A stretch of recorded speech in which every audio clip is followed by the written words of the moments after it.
SpaceBalls by Michael, Sandy, Aries, and Sam.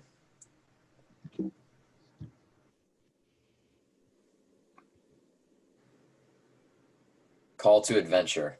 So Lone Star and Barf, two of the main characters, are called by King Roland of Druidia to save his daughter, Princess Vespa, for a reward of 1 million space bucks that they need to pay off a debt from gangster Pizza the Hut.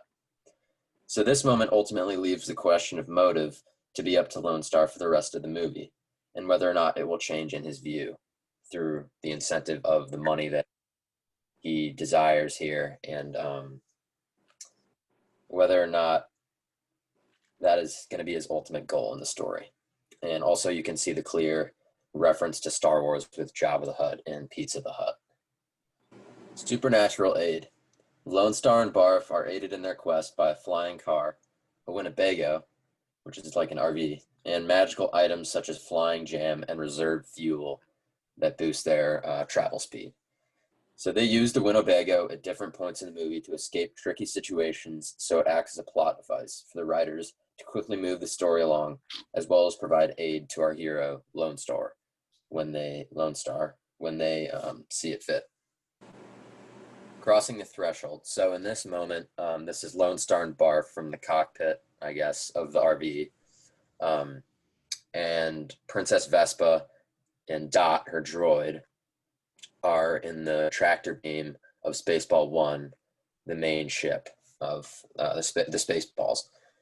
And this is their attempt after they get the call from King Roland and accept the payment of 1 million space bucks to go and rescue her. So ultimately, they are successful in their endeavor here, but their success comes with conflict and shock, as the princess is not alone, but carries Dot with her, and Her Royal Highness's matched luggage, which Barf struggles to carry aboard the RV. And as a result, Lone Star despises the princess and everything about her, initially assuming she is a brat and hideous in appearance, because he's driving the RV and can't see her. However, the princess feels identically about Lone Star, identifying him with nomenclature such as space pirate and insulting his appearance, just like Lone Star did to her. However, when they meet, their expectations are put aside and they freeze at the sight of each other's attractive appearances and instantly start clashing. Mentor. So we're introduced to Lone Star's mentor, Yogurt, who is hiding in an underground hideout. He teaches Lone Star how to use a power known as the Schwartz and offers some comfort about the mysteries of his past and how they will be revealed in time. We see the parallel here. Yogurt is parallel to other mentors such as Yoda, or very wise people such as the Great Wizard of Oz from the movie Wizard of Oz, as his appearance is similar to that of Yoda, and he resides in the same layer as the Great Wizard in Wizard of the Oz. And we know that while Yogurt seems to be a very wise mentor and everything, we're also brought back to the fact that we are watching Spaceballs, and even though this is the hero's journey, Spaceballs takes it a bit differently, as we're also shown that Yogurt is all about money and branding for the movie, as he has many different items with Spaceballs branding, merchandising, as he usually says. So Yogurt, while he is a great mentor towards Lone Star and leads Lone Star down the right path to go save the princess, also has some of the he's also a bit of a making fun of the movie industry. Challenges to the hero. Lone Star is challenged in his attempts to rescue the princess by Dark Helmet and Spaceballs in a prison on planet Spaceball. After he realizes that the princess has been taken while he is sleeping at Yogurt's lair, he goes on a quest to go save the princess, which is similar to them saving to Luke Skywalker and Obi-Wan saving the princess in the Star Wars. It also shows that Lone Star is developing as a character as well. He does want the money. He also realizes that he cares for the princess and wants to go save her from the treachery of the Spaceballs, even though he is very greatly scared of Darth Helmet and the rest of the Spaceballs. Abyss. After saving Princess Vespa, Lone Star and the rest of the crew flew back to Druidia. There, they encountered a spaceball ship once again. However, this time it had transformed in a process almost identical to how Autobots transform in the Transformers movies into what they called the Mega Maid, which was a large maid with a massive vacuum that was sucking all the air out of Druidia's atmosphere. At first, Star used his ring to switch the vacuum's mode from suck to blow to keep them from taking all the air out of the atmosphere. However, they knew that would not stop them forever, and they must enter the ship to stop it once and for all. They then flew towards the ship and saw an opening in the ear. Death. After entering through the ear, the crew traveled down a long tunnel that led to the center of the head. When they reached the center, they found a room which contained a self-destruct button. Star then, alone, climbed out of the ship and made his way towards the room.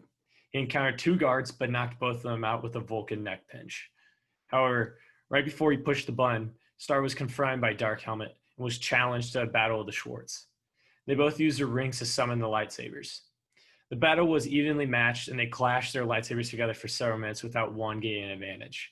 Then Dark Helmet, in a trick, put down his saber and attempted to give Star a handshake. Star willingly held his hand out too.